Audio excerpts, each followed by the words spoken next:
Go woke and go broke. Maybe. This is the focus group.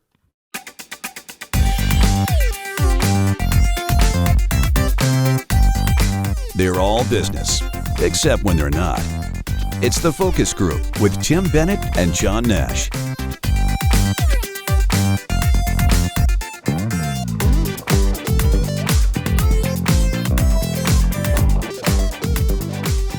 Welcome to the Focus Group. John Nash here with my good friend and co-host Tim Bennett. We are now in our, Tim, 15th year officially, or 16th? 15th.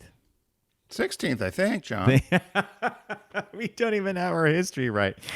FocusGroupRadio.com is the URL for our website. You could check out us there, our author show, the TFG Unbuttoned, our podcast, and you can learn about our partners here, especially Deep Discount, who's been a partner of ours for many, many years. We would encourage you to visit deepdiscount.com by going to our site, focusgroupradio.com, and clicking on the Deep Discount logo.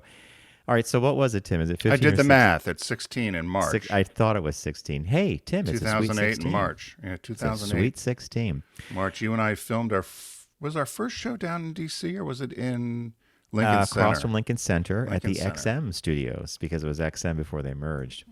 Yes, and the cringeworthy show because we were reading a script. And if we went off script, we had our knuckles wrapped. You forgot to say then. Remember? Mother Superior. I never went to Catholic school, but this was close. Bang, bang, bang, bang, bang. Before we get rolling, I got two things for you. One, years ago, Bob gave me a Hamilton automatic watch as a gift. An automatic watch means it self-winds while it's on your wrist, so no batteries, no nothing. Well, about 7 months ago, it stopped keeping time accurately. It used to be right on the money. And Bob's like, naturally, it must be something you're doing, even though I'm just wearing the watch, right? So he discovers it doesn't keep time. We decide maybe it needs to be cleaned because they have these cleaning services. So the other day I was going on an errand and I walked by a watch and jewelry store and I thought I should just pop in and see what it costs to have the watch cleaned and taken care of. I go in, they buzz me through the gates. They always have these grates and gates to get in. Nice guy comes to the counter. I said, Hamilton, automatic watch. It's about 9 years old. Stopped keeping time accurately. How many minutes a day? I said, well, it probably falls back about 2 to 3 minutes a day. Could be a magnet or something. Maybe it needs a cleaning. I said, well, what are we looking at there? About $750. Ooh. And I said, I don't know if the watch is even worth that much money. Well, it's a whole day for me to take it down and put it back together. I don't think he was lying, but $750? Right. Buy a new watch. First of all, John, let me ask you this before you go further. So it was losing 2 minutes a day? Yeah. So is your life that accurate by 2 minutes that's a problem? Well, it's or the kind of you're thing the where perfectionist. It's the German perfectionist in you. Yeah, I suppose. But you don't want to watch to tell the right time. It's like when you look at your clock, you want it to be the right time. So I was like, okay, I'm just going to have to go all in on the Apple Watch then, which I wear as a watch. It does all this other stuff, but I really just wear it as a watch and check my messages now and then. So that's the weird thing, that we have these beautiful timepieces, these mechanical things, and to fix it or repair it costs more than to just buy a new one, which that just wasn't the way it went. The second thing is this, and I wonder if you've experienced this. I bought a pair of jeans about a year ago from a company called Everlane. And they fit perfect. I was like so happy with them. And I have washed them a few times, and I never put my jeans through the dryer. And they fit like they always look great. Came back from my trip to Spain. The jeans felt a little loose. I should have known better. I lost a little weight when I was on that bike trip because I rode 500 some miles in 7 days. And stupidly, I thought, what's the harm? I'll just throw them in the dryer with the rest of the clothes. Do you know they never fit the same way again, period? They didn't stretch back out to your body? They did, correctly? But never quite the same way. So I'm like, you know what? I think the Europeans have this right. They don't do a lot of clothing. They don't dry their clothes over. They air dry them or whatever. So you think it was because you put them in a dryer? I think I put it in the commercial dryer here in our building. Yeah. I think if I'd done it upstate, it might have been different. Yeah, but... So I ordered a new pair. They arrived. I put them on. They fit perfect. And I'm like, these are the jeans. I just can't ever put them in the dryer. Do you have clothing like that? Yeah. What did you do with the other pair?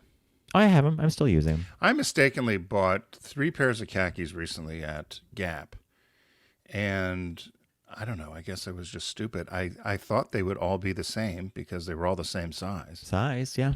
But I guess you have to try everyone on because the one pair I really wanted to wear was too tight on me in the legs and the thighs. So I just don't know if it was a mistake, but I'd already taken the tags off. I didn't bother taking them back, but I was tempted to bring them back to say, these just don't fit like the other two. I bought a khaki, a saddle pair, and a blue pair. Yep. And they don't, the blue ones just don't fit. And I don't know why. And it's the same exact. Supposedly, maybe they were mismarked. I don't know.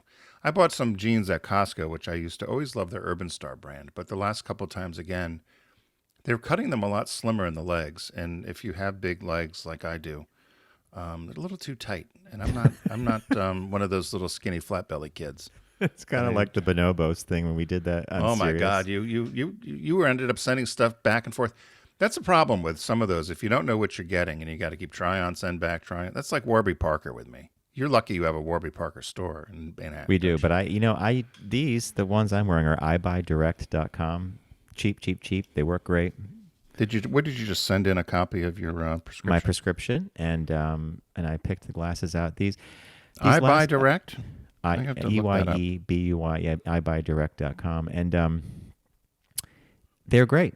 They keep you informed, and I think these I signed up for their email blasts, and I wait till they do 2 for 1, and I'll get like 2 pairs of reading glasses for like $54. Oh my gosh, that's wonderful.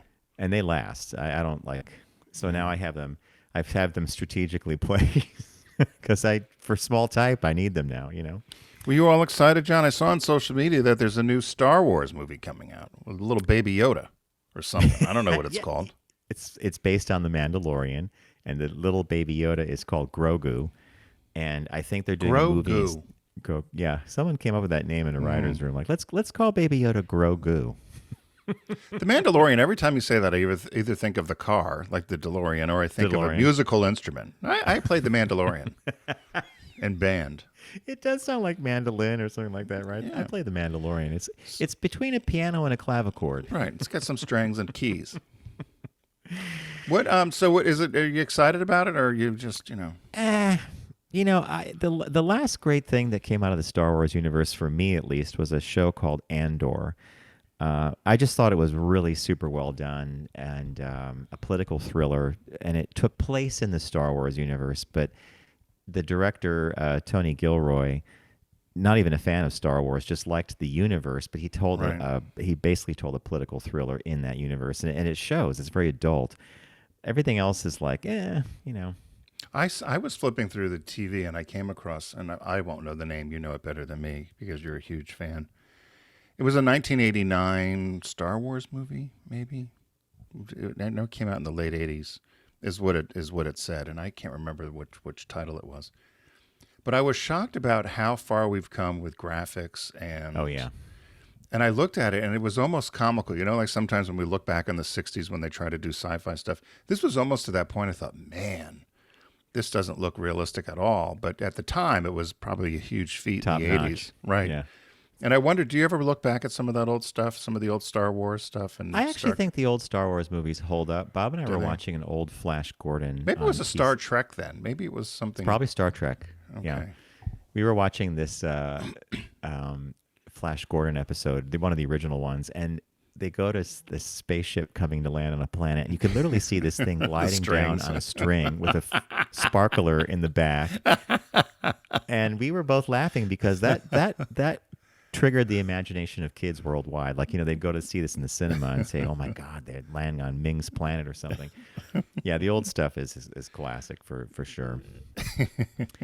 All right, so if you're new to the show, and we welcome you, it's because it's 2024, we might have some new listeners. Tim and I start up with what we just did. We catch up, banter a little bit, and we have a segment called Caught Our Eye. We bring news stories to each other's attention and, of course, to you.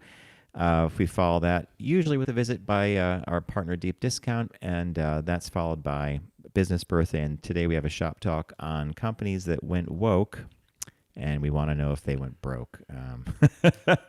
So without further ado, Mr. Bennett, what caught your eye? What caught your eye? Here's what Tim and John found. So, John, I was reading in a number of periodicals, plus I talked with a good friend of ours that's from the auto business. And we were talking about electric cars. I've been badgered by my Volkswagen dealer to trade in my Tiguan to get an electric car. And apparently the electric cars aren't selling the way everybody thought they would. You probably read some of this in the press as well, that the electric cars that everybody said we got to get them, got to get them. There's either cost implications or people are concerned about charging. And really the hybrid, which is kind of the next step before all electric, which offers you the gas electric alternative, which is really a safety net. So if you did run out of charge, you'd have gas to get you where you need to go, which my guess is what you would be more likely to like as well, because I remember how nervous you were with the electric when we were driving. It was quite funny when I turned all the stuff on over the Golden Gate Bridge. This story about Hertz, Hertz has gone all in on electric. They actually had 11% of their fleet were electric cars, and but they've decided they're going to sell 20,000 of them. So they had bought these electric cars. Most of them are Teslas, and they had a big push into electric vehicles. But they said they're going to sell off a third of their electric fleet, which totals about 20,000 units, and they're going to use that money and purchase gasoline-only powered vehicles. They said that the electric vehicles have been hurting their financials. Do you want to take a guess at how much they said they lost by adding electric to their fleet in 1 year? Is it in the millions? 245 million. Wow. They've lost due to depreciation on the EVs and also the average of so the depreciation, so you buy a car, used car, whatever. So the depreciation on the EVs, and they blame this on Tesla because that's the majority of their fleet, is $12,250 per vehicle. And Wow. They said part of it is because Tesla has really gone aggressive to lower the price of their cars, or try to lower the price of their cars. And it's affecting the price of EVs overall. So it's really moving the market. And it says Hertz is directly pointing the finger at Tesla and says they've been largely to blame for them to get rid of their electric cars. 80% of their fleet is Teslas. The other ones are other brands. They said the other issue is that, and I didn't realize this, they said also it's expensive to repair. There's not as many trained technicians, and there's not as many hard parts available. So say you had a little fender bender or something, the parts aren't readily available. So it costs more money to have the cars prepared, which means the cars are down longer. They can't be rented. They said the other thing is they did a study, and they said besides that it costs more to repair the cars, the electric cars, they're also getting in more accidents. And they think it's because people think they've got these performance cars, they go quick off the line or whatever. And so people are having far more accidents. Is incredible, right? So people are having far more accidents with the electric cars than the traditional gas-powered cars. And so that's also causing an issue. But I thought it was interesting that they've decided that they were going to, they had like many, had decided they were going to go into electric, and found that it just is not working out for them quite yet. They're still going to keep electric cars in their fleet, but they're just going to get rid of about a third of them and add gasoline back in due to some of the issues in terms of cost. That data point you brought up, I had not heard this before. I read articles about this. That thing about the more accidents thing kind of intrigues me. Do you think it's because we get used to our accelerator, right? Whatever car you're in, you get used to the acceleration profile. Right. If you get a complete stop, the whole bit. Is that what you think is causing that? Well, all it simply said here says besides costing more to repair electric cars when they're damaged in a crash, the EVs are also getting in more crashes. And they said they believe that has to do with exactly what you said, is that the acceleration on an electric car is quick. They're very quick. Think of a golf cart. If you've ever driven a golf cart or anything electric, you hit it and it goes, and which is very different than traditional gas-powered vehicles. So they think that's probably what the issue is that you can get up to a high amount of speed pretty quick, and if you were in traffic or something, you might bump into somebody. They don't say what kind of accidents. They just say that there's more damage, and the cars tend to be in accidents more than the gas-powered cars. But they didn't say exactly what. Yeah, I only say that because I remember the first time you got behind the wheel of the electric vehicle we drove. Was it a Golf? Yeah, it was the E-Golf. It was right, the the E-Golf. e-golf out in San Francisco. And I remember we were going out to the Muir Woods or something, and I remember we left the dealership and we took off. We drove, and you're like, "Whoa!" I'm like, "What?" And you said the torque on this thing is amazing. Yeah. And you're referring to that instantaneous feedback of touching the accelerator and the car just leaps, right? Yeah, no, off the line. If you were, yeah, off the line, they're quick, and so I'm sure people aren't used to that. It's a learning curve, in which is probably, I'm guessing, but my hypothesis would be, is that's probably what's causing the accidents, because they're quick to accelerate. Wow. But I was reading a number of there's a scathing. There's a famous auto journalist who tried to take an electric car about 2 weeks ago from Ohio to Virginia, and it was a disaster. And he writes all the issues that happened. And in this case, it happened to be a GM car, a Blazer. And GM had gone and decided that they weren't going to use Apple CarPlay or Google Play. So they were going to do their own proprietary software, which you just know that's fraught with problems. And I guess the whole screen just went blank after 20 miles and the car just melted down. And that's not necessarily the EV's fault. That's the manufacturer's fault. well, it's the right? manufacturer's fault, but it's what they engineered. And then the car wouldn't charge. It was just fraught with issues. I'll post the article, and people can read it. But it's too bad, because General Motors has really gone all in on electric. A lot of these brands have said they were going to be all electric by 2030. I'm not so sure that's going to happen, because more and more people are finding that we might have been too quick to adopt technology that wasn't necessarily field tested correctly. Yeah, and the thing here is, you said it before, hybrid, which Yes. we used to kind of like poo-poo, was the bridge between internal combustion and EV, because it combined both. And what is a hybrid sometimes gets like 40, 50 miles to the gallon, right? Right, and there's a safety net. So, for instance, the Prius, which is considered a hybrid from Toyota, will maybe around the city it just runs electric, and then if you got on the highway, maybe it would switch over after a certain amount of time. But by using both gasoline and using the electric, there's a crutch, and there's a safety crutch where people feel comfortable with, because if the charge does go down, you have enough gas to get you to a gas station and or to get you where you need to go. If the electric just goes down for whatever reason and stops, that's it. Boom. And that was the issue with this car that this journalist had taken. He pulled into a charging station and just wouldn't charge. He said he waited for 45 minutes or more, and it only added about 3% onto the charge. He was stuck, so he had to actually go and rent a car. And he left the electric car and went to a enterprise car rental and got a new car. And then he finished his trip. Right. Well, Yeah. well, that's a ding on GM for sure. My caught my eye was quite different. It's an article I found a few weeks ago, and the headline reads, "Queer Facts You Didn't Know About Disney." I decided to choose two of them, which appeal to me. The first one is that some of the best villains in the Disney films, and I'm talking about Gaston from Beauty and the Beast, Jafar from Aladdin, Scar in The Lion King, and Hercules, or King Triton in The Little Mermaid, were all animated by senior animator, Polish-born gentleman named Andreas Deja, or Deja, D-E-J-A. I think it's Deja because he's Polish, who is a supervising animator for some of the most infamous Disney villains.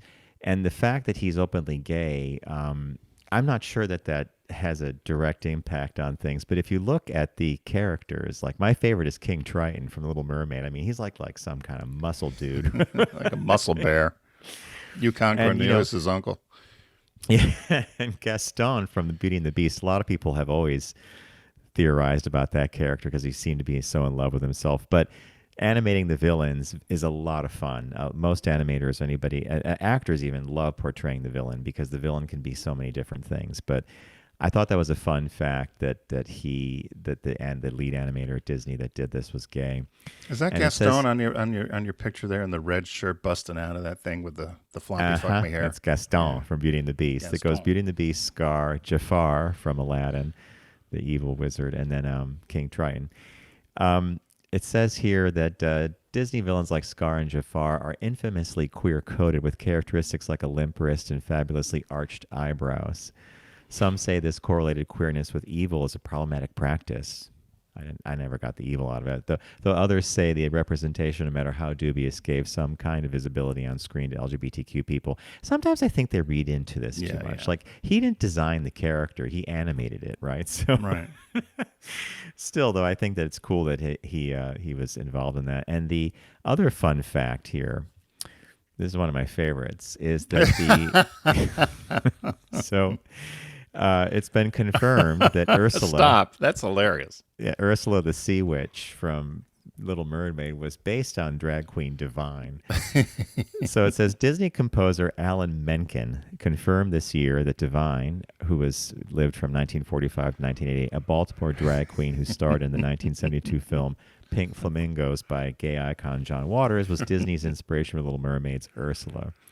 Ursula was an outsider. She was magic. She had a style that some people might not understand, but she was proud of herself. She was confident. She never questioned her look. She never felt, as other people might have, that she looked weird or anything. She looked beautiful on her own terms. So Melissa McCarthy played the live-action version of Ursula in the 2023 version of The Little Mermaid. And she said, I was always like, I know for a fact, but I couldn't prove it, because she would watch the old movie, and she had to be based on Divine. That just had to be. And so when she found out that it was, in fact, when Alan Menken confirmed that they did, in fact, base Ursula the Sea Witch on Divine, she just loved it. So that was my little nod to Disney and some queer stuff. I love the Divine one. It's hilarious, particularly if you're watching the video, the side-by-side of Ursula and Divine. That's perfect. It's yeah, I knew you'd laugh when you saw that one. I love that's great. So that's caught our eye. So we're going to move right ahead to our business birthday. So Mr. Bennett, let's do business birthday. Everyone does celebrity birthday greetings, but the Focus Group is the only show in the universe that celebrates business birthdays. Now, if we were at our old SiriusXM studios, or the studios we had in New York, I would have playing underneath, I would have Ring of Fire from Johnny Cash playing. But born today, January 17th, in 1900 in Covington, Kentucky, was George Sperti, S-P-E-R-T-I. Again, born January 17th, 1900. He died at 91 in 1991. He invented Preparation H, hemorrhoid medication. The ring of fire. burning fire went The down, ring of down. fire.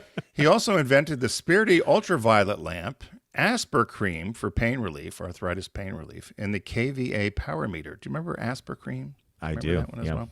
So he graduated from University of Cincinnati in 1923. He studied electrical engineering, but he got his start as an inventor while in college and living at home. They said he used to fool around with gadgets in his mother's kitchen, use hacksaws, all kinds of stuff he could just find, and he had fashioned a device to measure the consumption of electricity by large industrial users. And he ended up selling this invention to Westinghouse for $30,000. And so he took that $30,000 and donated it for research. You'll find there's a theme here with him with research in terms of his donating. After he graduated college, he went into as a director of a research laboratory and invented an ultraviolet lamp that would irradiate milk to add vitamin D without changing the flavor. So he was able to add vitamin D to milk, which we all see fortified with or whatever. Sold that to General Foods for $300,000. And he donated that entire amount to the university to continue doing research, and which led to the successful development of ultraviolet sun lamps. He also invented the first practical technique for freeze-drying orange juice concentrate. So preparation H, orange juice, aspartame. That's a kind of a spectrum there, Tim, right? Like the lamp, the freezing. It's an interesting. Yep, he had over 127 patents, and donated all the money of every patent through this institute that he started, called the St. Thomas Institute, and he also worked with the Archdiocese of Cincinnati, and donated the money for the purpose of researching cancer. And while they were researching cancer, this is where Preparation H came from. There was a cell derivative that they believed would stimulate healthy cell growth, And as they studied it, they said the accidental application of this cream they created resulted in a huge market for Preparation H. They said the active or primary active ingredient in this invention was a compound containing a live yeast cell derivative, which they named iodine. But so they were trying to find this they were doing cancer research, ended up finding this product, which is called Preparation H, but it was originally created to help with burns, so for burn victims and something. But in the United States, they decided that they didn't want this iodine in the product that was sold or formulated in the U.S. You can, however, still get it in Canada and Europe. They've left it in. So if you bought Preparation H in either of those places, they said it would be helpful for burns. So if you want to go to Canada, pick up some Preparation H. It could also be a burn salve, I guess. But here in the U.S., it's just simply sold and marketed as a hemorrhoid relief, Preparation H. Don't some people use it under their eyelids eyes? for puffiness? Yeah. Okay, yeah. You know, I will admit I tried doing that once. It burned my eyes, and my eyes watered the whole night. Tim, Did you ever try the it? time you came into the studio, speaking of your eyes, and you're like, do you notice something? We're like, no. You remember you shaved your eyebrows off by accident? Oh, my God. I took that stupid thing and tried to zip. My eyebrows came off. All right, sorry. Back to George. No, that was like one time friends of mine decided that I was too pale or something, and they thought we should put on makeup before we went out to the clubs. And this is when I was living in Chicago. I'm in my 20s. I'm like, sure. We're all drinking. We're all going to go out. Boom, boom, boom. So they put all this makeup on us. We go into the club. It was black light. We all were green. Our faces were all green. It's like, well, no one's talking to any of us. We're like, unless we go in and try to wipe this stuff off. We were smudged. We look like a horror movie. I don't think in all the years I've known you, I don't think I've ever heard that story. That's hysterical. My God, yeah, it was it was hilarious, but yeah. So from Preparation H, he also developed Asper Cream, which is for arthritis relief. He and his sister Mildred was his assistant the whole time he worked and was involved in these patents and inventions. She died in 1987. He died shortly after, 1991. Neither of them ever married. They lived together in Burlington, Kentucky. And he had suffered several strokes. They think he died of a aneurysm. And he had no immediate survivors. Oh, that poor guy. The stroke thing, really. Oof. Yeah, they said he suffered several strokes and probably died of an abdominal aneurysm. But never married. He and his sister had lived together, spent all his time on these inventions or patents, and donated, they said, 90% or more of his money all to research. Wow. And to research institutes of anything he made. So very admirable in that regard. I never heard of him before. Well, So- I loved when you sent this over because you lately you've been picking birthdays, or they've come up in the zone you're looking at, of some really interesting people and inventors that we've never heard of before. Right. Well, and because easily you could have said, oh, it was the founder of Morgan Stanley or the founder of Chase, which we've done before. And so it takes a little more while to dig. But when I found this one, this was another one of those weeks that was somewhat tough. And I dug in again to, I think this was a Canadian source. And it popped up and I said, oh my gosh, Preparation H. Okay, John will love this. So so that's why I picked George Sperti. So happy birthday, George. Excellent business birthday. I really like when you find some of these people that common products that we've known and seen for years, and then the person behind it, and then what they did with their money or the patents they had and how they've contributed. Amazing. Well, the accident that Preparation H came out of research for cancer. Cancer. Right? They were trying to find cancer cure or whatever, and then stumbled on this Preparation H product. So there you go. Not bad. All right. So at the start of the show, I teased the Go Woke and Go Broke, and the article that Tim found for us comes from thepinknews.com. 15 brands that went woke in 2023, but did they go broke? And that's what we're going to look into right now. I'll kick it off, as the article does, by discussing Bud Light. And I think many people probably know that Bud Light did take a hit to the bottom line. The Bud Light is now it slipped in ranking to the second best-selling beer in the U.S. It all began with Kid Rock literally taking aim with a gun at a case of Bud Light because Bud Light had the temerity to send influencer Dylan Mulvaney one can of beer with her face on it, and she did a little thing on Instagram or TikTok, and boom, there we go. And as we go through this, one thing Tim and I talked about in preparation for this story, I think that social media acts like an accelerant. It's like kerosene or gasoline. Right. Years ago, you couldn't get that kind of reach, or people weren't paying that kind of attention, but now anything is up in the air. So I think Bud Light had that magical thing happen of social media, someone like Kid Rock, and of course the outrage that's been inflamed by the far right about brands that talk to the gay community or whatever. So, Tim, do you want to? I was going to mention that Target also took a bit of a hit to their bottom line. Those are the two biggies, of course. They were in the headlines constantly this past Gay Pride Month in June. Do you want to cherry pick some of the other ones? Well, the funny thing about Target as well, they seem to always be in the woke mob's eye because True. They had the Rainbow Nutcracker, which sent them all into a spin. That around Christmas, that's right. Which they sold for years, by the way. But. Yeah. This one surprised me. I had no idea that Dylan Mulvaney, who John just mentioned as part of the Bud Light kerfuffle, I had no idea that she was also doing something for Nike. I did not know it either. No. So it just goes to show, even when you and I are more tuned into some of this than probably the general public, we didn't even know that. But they stood their ground. They continued to support her. She had done a. They had done a. It's like a photo shoot with her in some yoga gear. Yeah, I was trying. I was trying to spit it out, so thank you for getting it there. But at the end of the day, they said that Nike's sales actually are up 9% over last year. So if anybody was tuned up about it, it didn't hurt. It didn't help it. So, no, so it was their sales were 51 billion. Right. Or they did it in euro. They said it was 40 billion euro, and now this year it's it increased by even more than that. By 4.5 billion, they had an increase of. So, so that was not necessary. This other one, North Face, was quite funny. I thought I love the drag queens' names. Why did drag queens? I'll do a sidebar. Why did the drag queens not keep the fun names like they used to?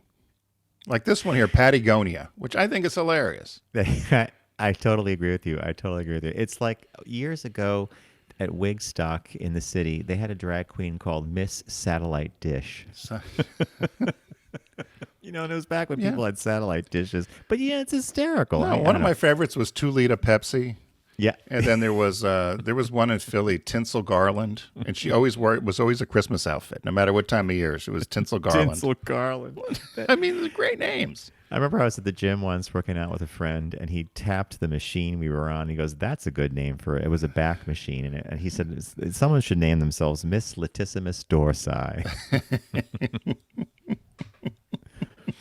I think so. I love the Patagonia the North Face does something every year around Pride, and it's, as Tim just mentioned, this drag queen's name was, "Hi, I'm Patagonia, a real life homosexual. I'm here with the North Face to help you come out in nature with us." The North What's Face brilliant about this, I think, is that Patagonia is a competing brand. And so they used Patagonia, the drag queen, for North Face, which I thought was brilliant. I don't know if you thought that was a smart thing. This campaign caught the attention of Congresswoman and Trump fanatic Marjorie Taylor Greene, who said that she'd only be buying a generic brand clothing in future to avoid brands sexually exploiting children. I don't get what planet she's on, but then again, that's the whole thing. The North Face refused to bow down to the the anti-woke mob, saying, "We recognize the opportunity our brand has to shape the future of the outdoors, and we want that future to be more accepting and a loving place. We're partnering with Patty because we believe the outdoors are for everyone." Boom, they shut it down, right? It was very Subaru in its answer of "thank you very much," but we're moving on. What I didn't understand here with Marjorie Taylor Greene, that nut, is they were talking about getting out in nature and enjoying nature. Had nothing to do. There was no children in the camp. There was nothing to do with children in the campaign. Where is she talking about exploiting children, sexually exploiting children? Because that's their line these days. It made zero sense. It would be like, I don't like scrambled eggs. Really? Because that's not part of what this is. No, I know. But you and I have seen this before. The association of the LGBTQ community with all these other things that have nothing to do with that. But that's how they conflate it and fan the flames the whole bit.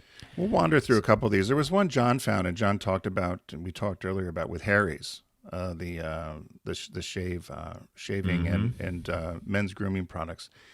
And somebody dug up something they had done, what was it, a year or two ago? 2022, yeah. 2022, and with a trans influencer about shaving. And then somebody just discovered it, and of course, all of a sudden they wanted to boycott them, but a little too late. And of course, Harry's value is at about $2 billion, and they didn't seem to have any issues with any boycott there. But this goes to your thing of people just digging stuff up that is old, right? I mean, does this seem to happen a lot? Yep. And if it's online, it seems to be online forever. So This is giving brands pause. I mean, because this was probably something that they did on social media or was very targeted, and it maybe had a life on their website or something, but then it gets so there's a lot of energy by a lot of people digging for this stuff to begin with. I mean, let's not even bother with world hunger, right? Let's just find an ad that a company did to celebrate someone shaving for their first Pride. I mean, it's like so. Well, if you go right to Levi's, it's the same thing. Levi's fell victim to the anti-woke outrage after a video from 2019 featuring two androgynous creators talking about freedom to find their own individual style resurfaced. Yep. So everybody got all exercised over that, and Levi's is like, this was 3 years ago, and like, where have you been? So.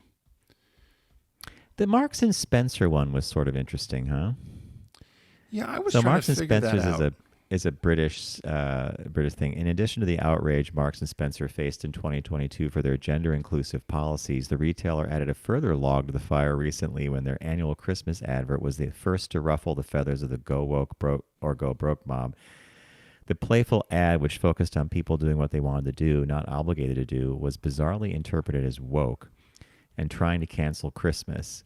Some even decried the brand for daring to feature gay and black people. Needless to say, Marks and Spencer aren't exactly going out of business tomorrow. And so the ad just shows people doing their own version of Christmas. Someone's building a gingerbread house. One of the guys from Queer Eye for the Straight Guy is doing something different. There's like one of the elves on the shelf thing happening. But it's they're looking for this stuff specifically to yell at it, right?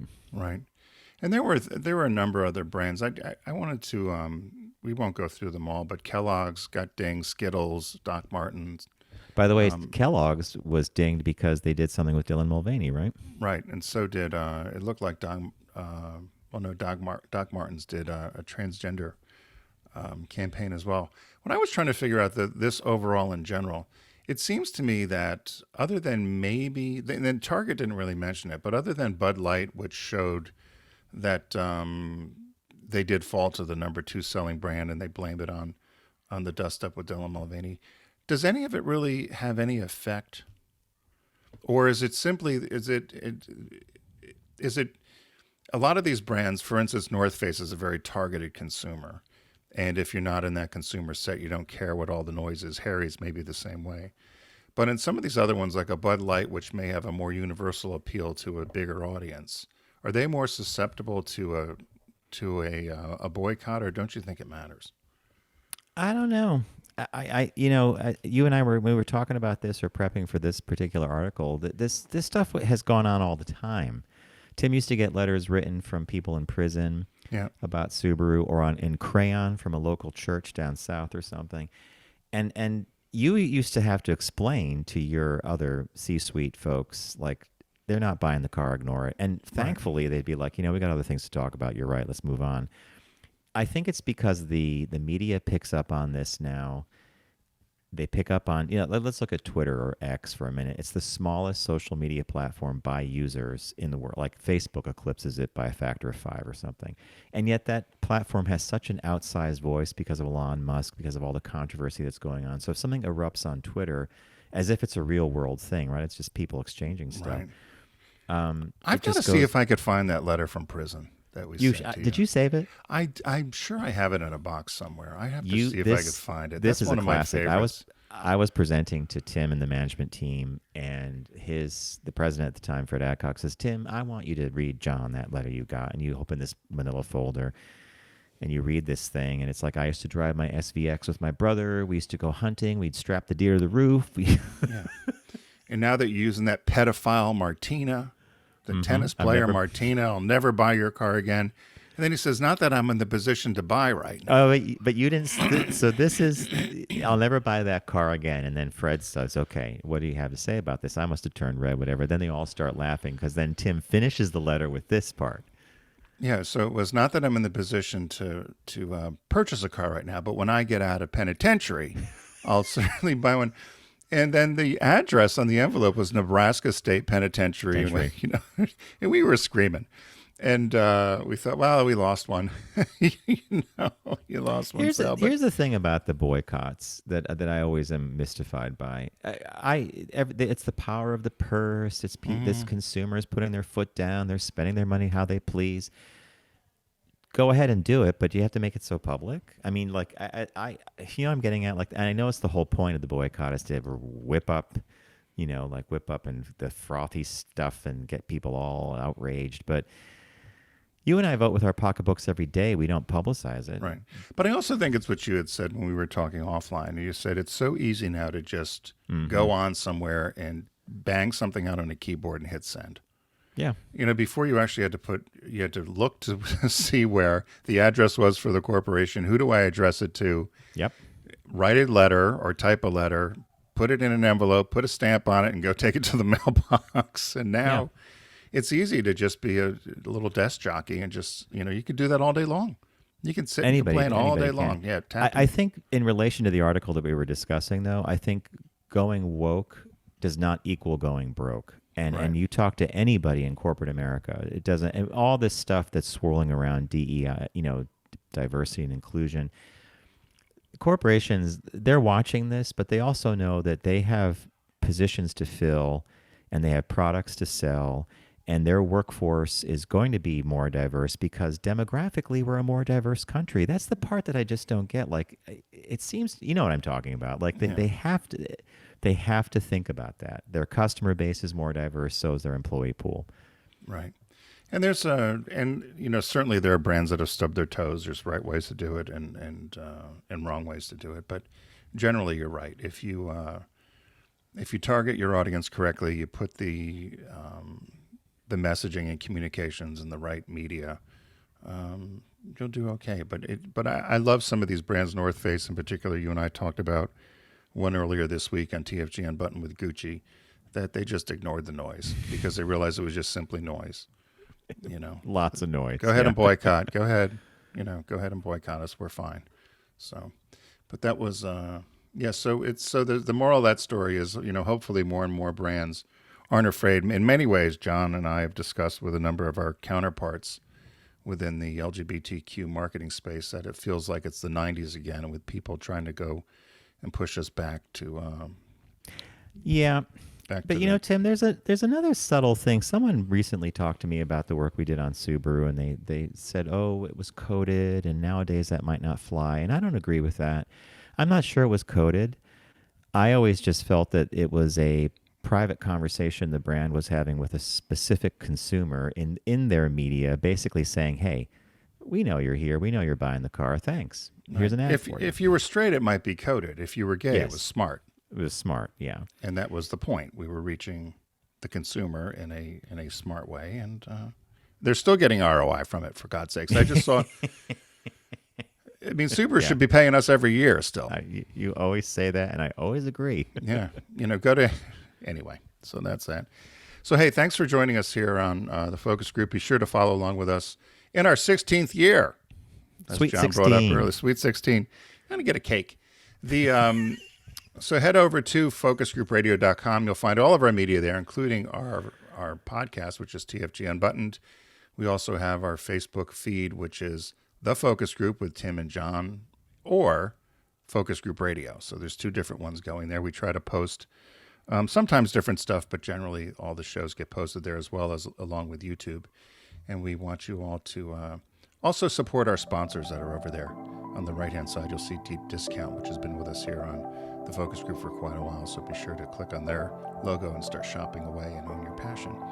So, Mr. Nash, I hope you have a good week. And Thank you. Remember, don't text and drive, arrive alive, and we'll see you next time here on the Focus Group. Take care.